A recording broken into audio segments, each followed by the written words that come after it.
Hello. I thought since people are probably staying up tonight to get a glimpse of the pink full supermoon, we ought to read Percy Shelley's lovely ode to night. That, I should mention, is not a supermoon. That is just the reflection of the light in my dining room. I thought actually for a minute we ought to read a Percy Shelley poem about the moon, but I looked at a few of them and they're all quite short and thoroughly depressing. And I think To Night is it's a little fuller, richer, and a little less depressing. Percy Shelley, another of these sort of major figures in the English Romantic movement, he was born in 1792 and died in 1822. This poem was written the year before he died, 1821, published posthumously by his widow, Mary Shelley, the author of Frankenstein, in 1824. And this points to something that I just sort of want to stress about the Romantics, which is that of this movement, many of them died young. There are three figures who are often kind of linked together: Shelley, Keats, and Byron.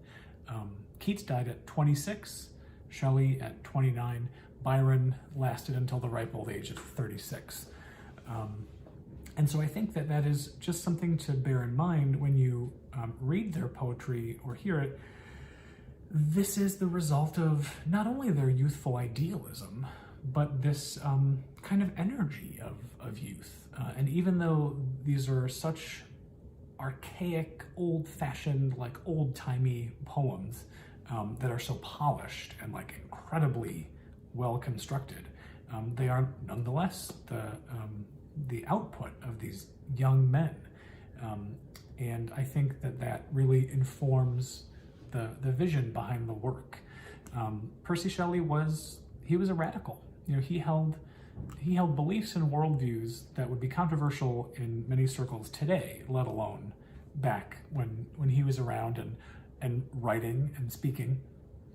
He advocated for nonviolent resistance, for the redistribution of wealth, for vegetarianism, non-monogamy, atheism, skepticism. He was a truly radical thinker. And that is one of the reasons I think I like to return to his poetry over and over and over again. You wonder, someone who seemed to have such kind of like, like a unfettered kind of progressive worldview, what kind of body of work he would have left behind had he lived longer. But, as it is, he left behind rather a lot. This is the collected poems.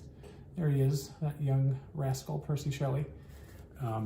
He wrote prodigiously, and I think I return again and again because of all those ideas that animate the work, but ultimately because the poetry is so good, so beautiful, so endlessly surprising and rewarding. That's my experience of reading Percy Shelley. But tonight, by way of introducing To Night, I will just say that I will dedicate this to all the goth kids and everybody who likes to stay up late.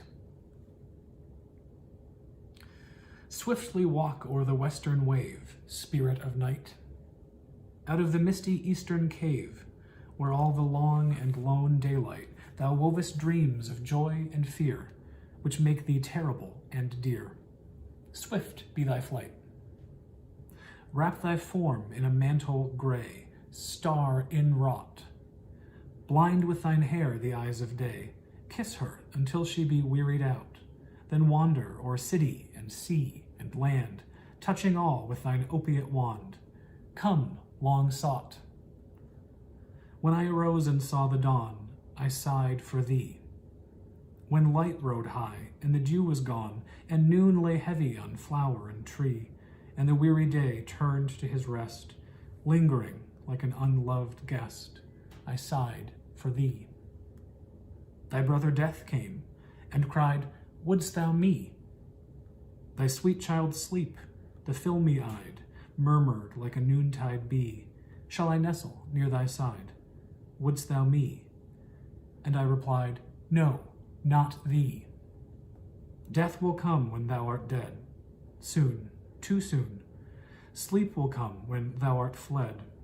Of neither would I ask the boon I ask of thee, beloved night. Swift be thine approaching flight. Come soon, soon. Thank you, and good night.